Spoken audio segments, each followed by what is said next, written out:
Say Luke chapter 19, starting verse 1, the story is about Zacchaeus. And we can cut all that rest out of the video. And it says, he entered Jericho and was passing through it. Like looked like it was a direct train. He wasn't stopping. And there was a man called Zacchaeus, a chief tax collector, and he was rich. Let's forget that he was rich. How did he become rich? He kept quite a bit of the collection. Sorry, Zacchaeus, Zacchaeus, if I got it wrong. But the tax collectors were classed amongst sinners. The people saw the same thing.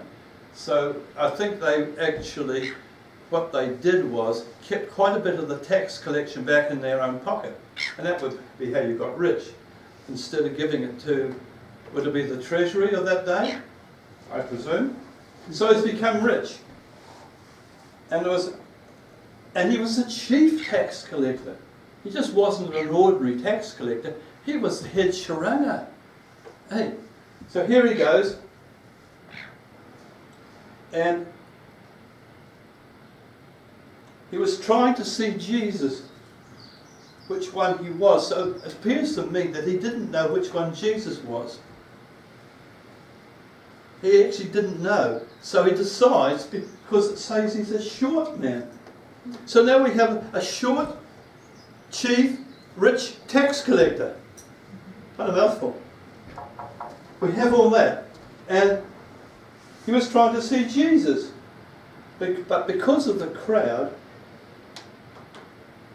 he had to do something. So he ran on ahead and climbed up a sycamore tree in order to see him. He was about to pass that way, and when Jesus reached the place, he looked up and he said to him, "Zacchaeus, hurry and come down, for I must stay at your house today." So he hurried and came down, and he received and welcomed him joyfully. Welcomed Jesus joyfully, right? The thought that was in my mind about this is, this very short man, he had to have a strategy to see Jesus. You know, some very, very prominent people in the world have got there by a strategy. I'm not always saying it was a good strategy or a bad strategy. But if you look at, say, prime ministers and presidents, some of those presidents actually decided from a very young age they were going to be president of their country, right? They had a strategy to be there. And so then the strategy here of Zacchaeus was to position himself in a tree. He positioned himself. And the point I'm saying today is, where are you positioned as regarding God to receive God's blessing? Are you positioned in faith or not about what God can do for you? Because when you're positioned in faith, God can do so many amazing things because he knows that you're open for him to do something for you. If you're positioned, well, God can't help there, God can't help there, what is your positioning doing for yourself? This is called faith. His positioning took him into the presence of Jesus. The positioning took him into the presence of Jesus. Jesus looked up. I can't tell you why Jesus looked up and saw him, unless he was snorting or yelling or laughing or crying. But he looked up. And here is a man that has positioned himself not actually to get a blessing from Jesus, but to position himself so he can see him. But he got more than just seeing him. He got the blessing of actually being invited, and Jesus inviting himself to his house. So I actually think positioning, if you would look at that in a spiritual sense, is, where is our heart? What is the position of our heart? Do we believe God can do something, or don't we? This is a kind of a physical manifestation of something that we can look at spiritually and take the same thing out of it. If I was to ask this question, and don't answer me, I'm not trying to investigate you guys, but if I was to ask you today, where are you positioned today? Are you positioned that you believe God can do something about your situation? Are you positioned there? Really, honestly, are you? And if you're not, today may be the day where you can make a decision to position yourself so that God can actually help you with your problems. I mean, I know many, many times I've had to position myself in faith, raw faith, in the face of adversity, in face of the thing that's trying to disrupt my life and my family's life. So, there's no pressure, but I'm just saying that today may be a day that you can re-look at how you're positioned in faith. Are you positioned to receive the blessing of God? You know, we can be positioned to realise that Jesus knows all about us and He has forgiven us on the cross. That's good. But are we in a position to believe He can do much more than that with our lives? You know, perhaps we've got horrendous problems that we can't overcome. And only Jesus Himself can fix this up. And I tell you, this man Zacchaeus, even though probably his richness comes from his fraudulent dealings with the money he collected, got something that day that was beyond all that he ever dreamt of. I'll tell you what it is. So he got something that he didn't expect. He got the Son of God who came from heaven, invited himself to stay in his house. Do you think about that? God's Son, or God in flesh, walked in and said, I'm going to stay with you, Zacchaeus.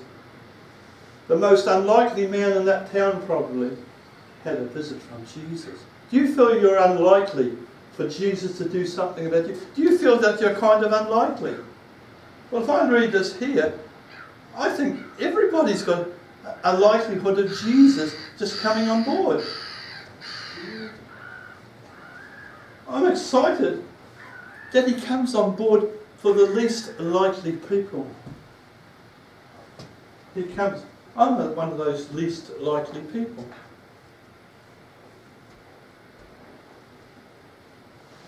So what did He do? It says He hurried and came down. Hurried. You know, you boys yesterday chopping my trees down. The tops come down in a hurry when you chop them with a chainsaw. Boom, they're there. But this man hurried down out of the sycamore tree. And he received and welcomed him joyfully. That means he received and welcomed Jesus joyfully.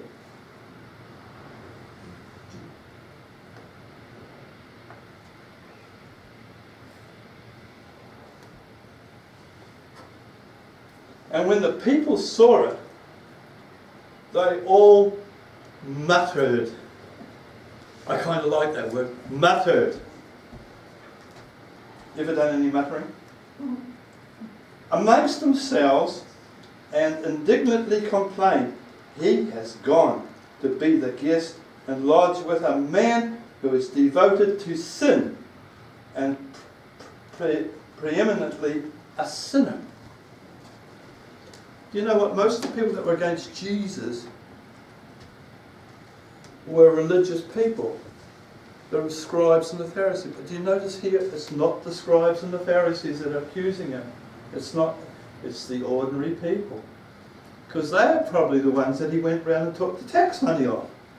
And they couldn't believe that the Son of God could go in and be with such a man. And they were probably very angry. Would you like to hear what this version says?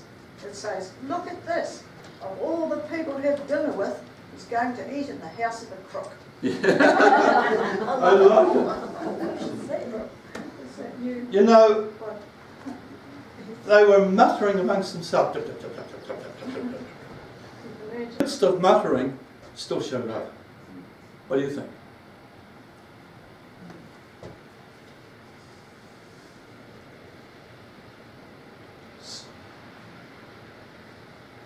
So then Zacchaeus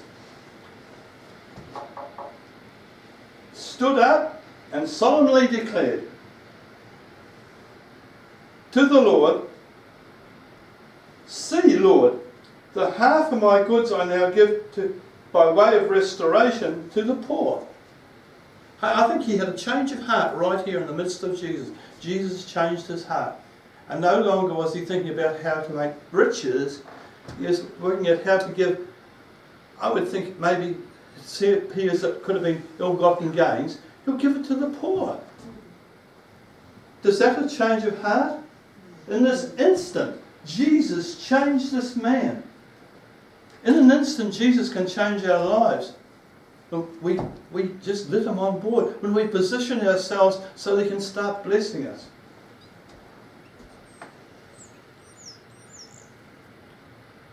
And if I've cheated, I think that probably would have been an understatement.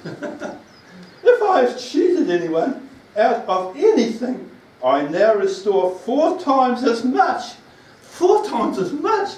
This guy has gone radically over into a state of change of mind, of seeing maybe how he may have ripped people off, and seeing that he could, because of the power of Jesus in that house, the power of Jesus was affecting him to the point that he could give away, restore it 4 times. 4 times is a lot.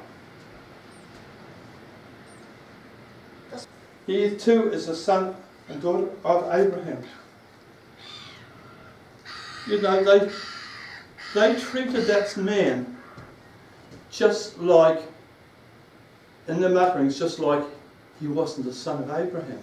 And Jesus reminding them, sure, he is the son of Abraham just like all you guys. Yeah. So it says that Jesus came to save the lost.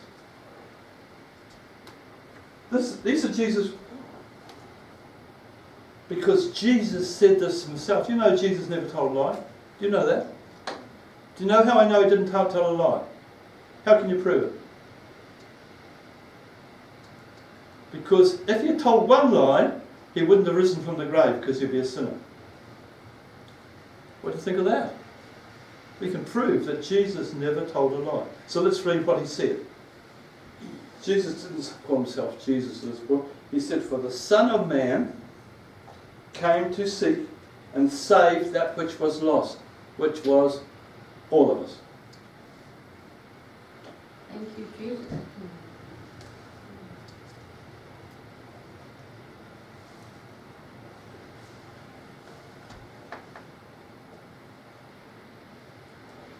I don't know just where to go from here, but what I'm trying to say is Jesus' own words are that we needed him. We all might think we're beyond being found. We're all possibly all think I'm not saying all, I'm just saying maybe we've come to the conclusion that we're the odd one out. Too lost to be found. Would you imagine that? If you think you're too lost to be found, Jesus said he came to save the lost. He didn't put any criteria on that. So, let's just take a moment and think about this.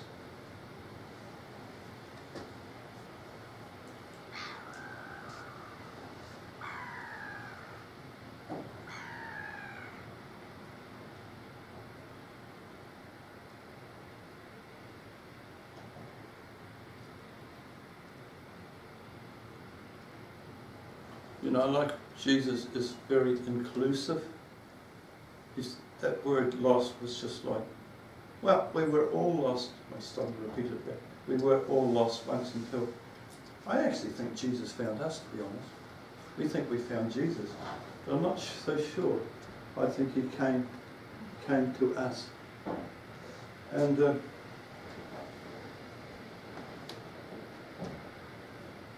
you could go away from here and just say, thank you, Jesus, I've been found.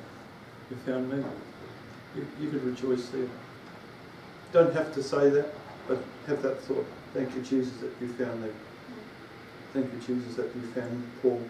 Thank you, Jesus, you found Stephen. Thank you, Jesus, that you found every one of us. And just rejoice, because you know what it said there?